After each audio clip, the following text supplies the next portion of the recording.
ഇപ്പം നമ്മളിപ്പോൾ പോസ്റ്റേഴ്സിലാണെങ്കിൽ ആ ഒരു ഫ്രഷ്നെസ് ശരിക്കും നമുക്ക് കാണാൻ പറ്റുന്നുണ്ട്. ഇപ്പം നിങ്ങളിപ്പോൾ ഓരോരുത്തരും ഇപ്പം ശോഭി ചേട്ടൻ, രമേശ് ചേട്ടൻ, കൃഷ്ണ ചേച്ചി നിങ്ങളോടൊക്കെ ഈ കഥ പറയുന്ന സമയത്ത് നിങ്ങൾ ഏറ്റവും കൂടുതൽ ഹുക്ക് ചെയ്ത ആ ഒരു എലമെന്റ് എന്തായിരുന്നു ഈ സിനിമയിലത്തെ? അപ്പം അതായത് നിങ്ങളുടെ ക്യാരക്ടറിനെ ബേസ് ചെയ്തിട്ട്. അല്ല, എന്നെ സംബന്ധിച്ച് എൻ്റെ ക്യാരക്ടറിൻ്റെ ഇതിനേക്കാൾ ഉപരി കഥയുടെ ഒരു കഥ പറയുന്ന രീതിയും അതുപോലെ തന്നെ നേരത്തെ മാർട്ടിൻ പറഞ്ഞൊരു ക്യൂ ഫാക്ടർ ഉണ്ട് അല്ലേ? ഒരുപക്ഷെ അതായിരിക്കാം ഷെയ്ൻ ഈ പടം എടുക്കാൻ കാരണം എന്ന് പറഞ്ഞത്. എനിക്ക് തോന്നുന്നു ആ സെയിം ക്യൂ ഫാക്ടർ ആയിരിക്കണം എനിക്ക് ഇഷ്ടപ്പെട്ടത്. അത് ഞാൻ എൻ്റെ മനസ്സിൽ ആ ഒരു ഫാക്ടർ ഞാൻ മനസ്സിൽ വെച്ചിട്ടുണ്ട്. അത് ഞാനിപ്പോൾ ഇവിടെ പറയുന്നില്ല. ആ ഫാക്ടറാണ് എനിക്ക് ഈ സിനിമയിലൊരു അട്രാക്ഷൻ തോന്നിയത്.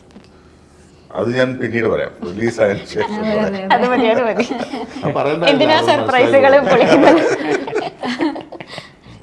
രമേശ് ചേട്ടൻ എങ്ങനെയായിരുന്നു? അല്ല, അത് ഈ പറഞ്ഞ പോലെ തന്നെ ഇതെന്റെ സസ്പെൻസ് ആയതുകൊണ്ട് നമുക്ക് അത് സസ്പെൻസ് അല്ല, ക്യാരക്ടർ വൈസ് ഇപ്പം ക്യാരക്ടർ വൈസിൽ അങ്ങനെ ഒരു പ്രത്യേകിച്ച് ഒരു അത്ഭുതം സൃഷ്ടിക്കാൻ എനിക്ക് കഴിയുമെന്നൊന്നും ഞാൻ പ്രതീക്ഷിക്കുന്നതല്ല.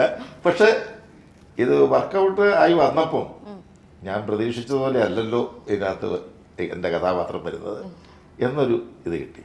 അതെന്നെ സംബന്ധിച്ചൊരു വലിയ ഹാപ്പിനെസ് ഉണ്ടാക്കി. കൃഷ്ണ ചേച്ചി ഇതിനു മുൻപ് അധികം പോലീസ് ക്യാരക്ടേഴ്സ് ചെയ്തിട്ടല്ലോ. ഇത് തന്റെ പോലീസ് സിനിമയില്, പിന്നെ ഇപ്പൊ വലതുവശത്തെ കള്ളൻ മാത്രമാണ്. അത് കഴിഞ്ഞിട്ട് പിന്നെ പക്ഷെ അതിൽ നിന്ന് നല്ല ഡിഫറെന്റ് ആണ് ഈ രമ്യ സുരേന്ദ്രൻ എന്ന് പറയുന്നത്. കാരണം ഈ സിനിമ കുറച്ചുകൂടെ സീരിയസ് ആയിട്ട് തന്നെ അപ്രോച്ച് ചെയ്യുന്ന ഒരു സ്റ്റോറിയും കൂടെയാണ്. അപ്പം ഒന്നാമത്തെ കാര്യം നമ്മള് കൂടുതൽ പറഞ്ഞു ഇതാക്കുന്നില്ല. കൃഷ്ണപ്രഭയ്ക്ക് ഒരു ത്രൂ ഔട്ട് പോലീസ് ക്യാരക്ടറും ഉണ്ട്. പിന്നെ തന്നെ ഇതിന്റെ ഒരു സ്റ്റോറി വൈസ് ആണെങ്കിലും നമ്മൾ എവിടെയൊക്കെയോ ഇപ്പൊ കണ്ട് അല്ലെങ്കിൽ കേട്ടിട്ടുള്ള കുറച്ച് കാര്യങ്ങളും ഉണ്ട്. അതൊരു മെയിൻ ഫാക്ടർ ആയിരുന്നു.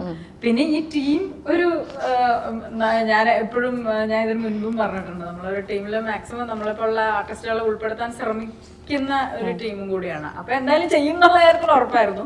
അത് കഴിഞ്ഞിട്ടാണ് മാർട്ടിൻ, എനിക്ക് തോന്നുന്നു ദൃശ്യം 2-ന്റെ സമയത്ത് എങ്ങാണ്ടാണ് എൻ്റെ അടുത്ത് പറയുന്നത് നമുക്കൊരു ചെറിയൊരു കാര്യമുണ്ട് പറയാമെന്ന് പറഞ്ഞിട്ട്. അത് കഴിഞ്ഞിട്ടാണ് എന്നെ വിളിച്ച് അജിത് സാറ് സംസാരിച്ചു. പിന്നെ മാർട്ടിൻ പറയുക ചെയ്തത്. അപ്പൊ ഒന്ന് ഇതിനകത്ത് ത്രൂ ഔട്ട് ക്യാരക്ടർ, പിന്നെ ഈ രമ്യ എന്ന് പറഞ്ഞ ഇതാണേലും ക്യാരക്ടർ ആണേലും കുറച്ചുകൂടെ ഒരു മെച്ചുവേർഡ് ആണ്. കുറച്ച് എക്സ്പീരിയൻസ്, ഈ ഒരു സർവീസിൽ കുറച്ച് എക്സ്പീരിയൻസ് ആയിട്ടുള്ള ഒരു ആളും കൂടിയാണ്. അപ്പൊ അവർക്ക് അതിൻ്റെതായിട്ടുള്ള ഒരു അപ്രോച്ച് ഒക്കെ ഉണ്ട്.